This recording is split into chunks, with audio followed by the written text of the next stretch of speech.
Hi everyone! It's lunchtime na.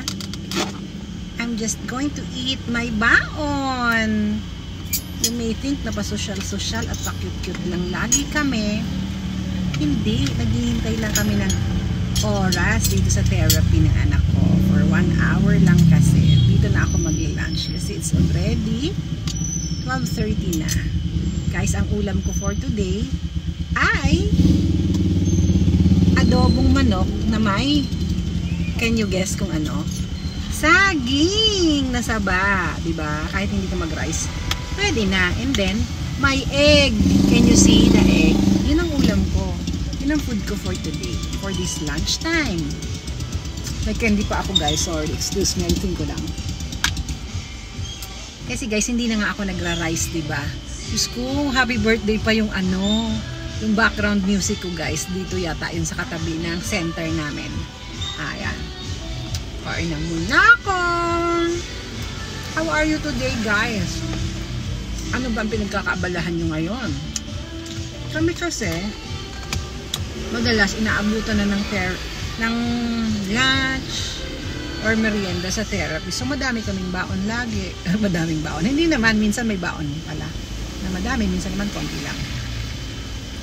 Kayo ba guys, anong mga experience nyo sa pag-aalaga ng inyong mga little ones? Si Olivia kasi, although she is already 8 years old, para pa siyang bata.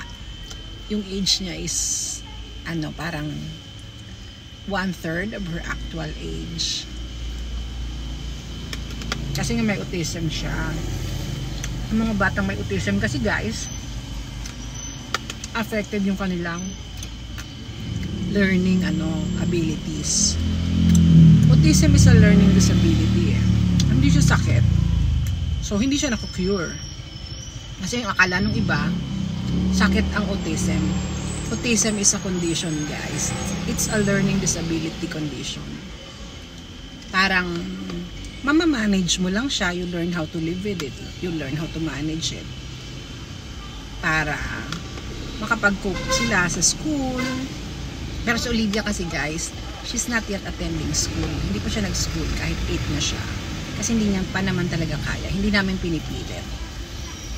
Diba? Kasi baka magtaka kayo, why is she not attending school? Dapat yata ipasok siya sa mga kahit mga center lang, learning center na tatanggap sa kanya. Meron naman talaga madaming mga school ngayon na inclusive na progressive schools pa. Tatry namin baka this year or maybe next year. Hindi na kailangan ipilit kasi napipressure din yung bata. Kasi napipressure kaming mga parents, syempre.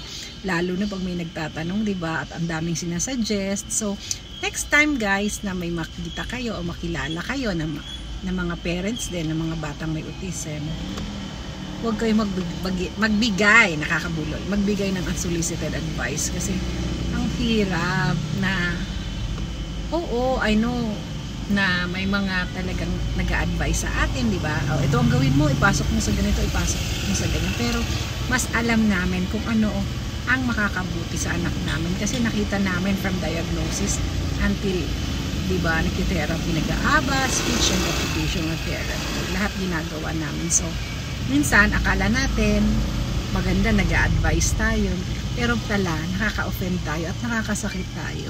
So, we should be sensitive enough na huwag tayong magbigay ng mga unsolicited advice sa mga parents na may mga anak na with disabilities. Same as, di ba, sa mga regular kids naman, kahit naman regular kids yung mga bata, sa mga magulang nila, di ba, hindi naman tayo bigla-bigla nagbibigay ng advice unless hinihingan tayo ng advice kung ano makakabuti, di ba? Pag humihingi na ng tulong, humihingi ng payo, magbibigay tayo. If not, wag na natin, sarilin na lang natin yung mga advice natin, diba? So, yun lang guys.